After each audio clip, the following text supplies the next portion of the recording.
বাড়িঘর তলিয়ে যাওয়ায় এখনো খোলা আকাশের নিচে দিন কাটাচ্ছে বানভাসী অনেক মানুষ। বৃষ্টিবাদলে মাথার উপরে পাতলা পলিথিনই তাদের ভরসা। সব হারানো এসব মানুষ জানেনও না আদৌ ফিরতে পারবেন কিনা নিজ বাড়িতে। আপাতত বাঁচার জন্য খাবার আর পরবর্তীতে পুনর্বাসনে সবার সহায়তা চেয়েছেন তারা।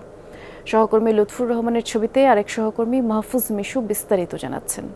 ডিজাইন, এলিগেন্স, বিউটি, সেরা পণ্য সবার জন্য জেভিকো।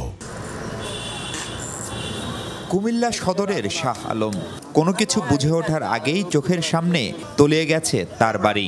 এখন পাশের উঁচু রাস্তায় পরিবার নিয়ে বসবাস তাদের।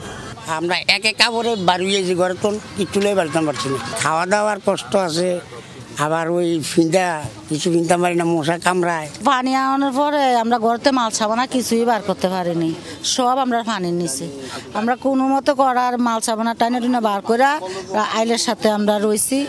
আবার সারা জীবনে এমন বন্যা না দেখা এই নারীর চিন্তা, পানি নামলেও কি করে ঠিক করবেন বাড়িঘর। ঘর ঘুরে তামান ঘাটের ভিতরে পানি উঠে গেছি গা, এবার আমরা নাম তো সুযোগ পাইছি না। এই সেই সুইরা তো আইসি আমরা তো খানা পিনা বহুত কষ্টে আছি, কাপড় চোপড় নাই, কিছু নাই, কাম করার মতন দেন কুকুই জাগো পাইতেছি না। ঘর বাড়ি নাই, দেন পানি তোলে গেছে, কিতে করাম কোন মাল সামাল তুলতে পারছি না, কিছু না। কুমিল্লার এমন শত শত পরিবার আশ্রয় নিয়েছে রাস্তার ধারে। ঘোষিত আশ্রয় কেন্দ্র না হওয়ায় এখানে মেলে না পর্যাপ্ত ত্রাণ বা খাদ্য সহায়তা। বানের পানিতেই চলে ধোয়া মাজা, গোসলের কাজ। পয় নিষ্কাশনের ব্যবস্থা না থাকায় বাড়ছে নানা ভোগান্তি। আমরা কুমিল্লা শহরে যাবো, একটা আতঙ্ক হয়ে রয়েছে আমরা সবাই। ছোটবেলা থেকে এই পর্যন্ত বহুত বন্যা দেখছি, অলঙ্কার দেখছি, কিন্তু এইবারের মতো এরকম ভয়ঙ্কর কখনো দেখি নাই। আমরা খানা দানা যে এনে পর্যন্ত পাইছি না, কেমনে ফিরাম, পানি তো শেষ না, ফিরাম যে আমরা কি টাকা পয়সা আসেনি। স্বাস্থ্যসম্মত পয় নিষ্কাশনের ব্যবস্থা না থাকায় বাড়ছে নানা ভোগান্তি। ভুক্তভোগী এসব মানুষ জানেন না কবে নামবে পানি, ফিরবেন আপন ঠিকানায়। তার চেয়েও বড় চিন্তা, ফিরে থাকবেন কোথায়। বাড়িঘর সম্পদ সবই তো নষ্ট হয়ে গেছে, তাই অনিশ্চিত ভবিষ্যৎ তাদের।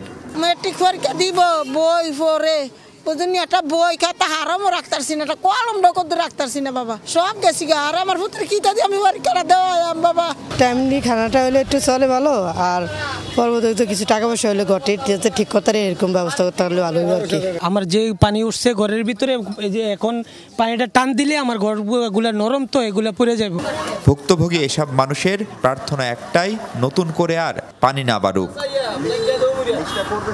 স্মরণকালের ভয়াবহ বন্যায় কেবল নিজের ঘরবাড়ি সহায় সম্পত্তি হারিয়েছেন মানুষজন, তাই নয়, অনেকে হারিয়েছেন তার স্বপ্ন, আগামী দিনের পরিকল্পনাও। রাস্তার ধারে আপাতত তাদের যে বসবাস, সেখান থেকে দ্রুততম সময়ে তারা ফিরতে চান নিজের বাড়িতে, নিজের ঘরে। আর সেজন্য তাদের দরকার সব মানুষের সহায়তা। সরকার এবং বেসরকারি বিভিন্ন প্রতিষ্ঠান যদি তাদের পাশে এখনই না দাঁড়ান, তাহলে হয়তো এই মানুষগুলোর স্বপ্ন আর কখনোই পূরণ হবে না। মাহফুজ মিশু, যমুনা নিউজ, কুমিল্লা সদর, কুমিল্লা।